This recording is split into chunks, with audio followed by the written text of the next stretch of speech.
Oxford university की एक study में दावा किया जा रहा है कि एस्ट्राजेनिका वैक्सीन की तीसरी डोज कोरोना के वेरिएंट के खिलाफ सुरक्षा देगी। ऑक्सफोर्ड यूनिवर्सिटी के वैज्ञानिकों का कहना है कि एस्ट्राजेनिका वैक्सीन की दूसरी डोज के 6 महीने बाद बूस्टर डोज देने से शरीर में एंटीबॉडी का स्तर बढ़ जाता है। भारत में एस्ट्राजेनिका की वैक्सीन कोविशील्ड के नाम से दी जा रही है। हालांकि ऑक्सफोर्ड के प्रमुख वैज्ञानिकों का कहना है कि कोरोना के खिलाफ वैक्सीन की दोनों डोज अच्छा काम करेंगी और तीसरे डोज की जरूरत शायद न पड़े।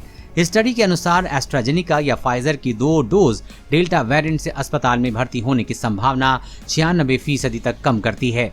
एक अन्य स्टडी में पाया गया है कि एस्ट्राजेनिका की एक डोज से शरीर में कम से कम 1 साल तक एंटीबॉडी की ज्यादा मात्रा बनी रहती है। वहीं 2 डोज के बाद ये सुरक्षा और बढ़ जाती है।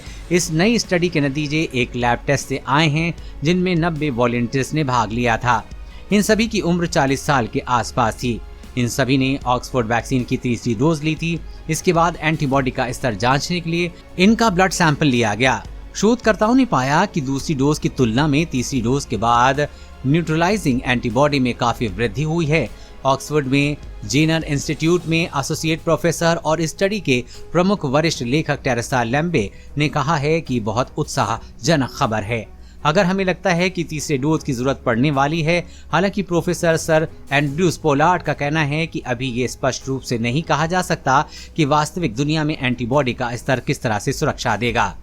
इसके अतिरिक्त शोधकर्ताओं ने वॉलंटियर्स के ब्लड सैंपल में टी कोशिकाओं का उच्च स्तर भी देखा है। टी कोशिकाएं संक्रमण से बचाव में अहम भूमिका निभाती हैं।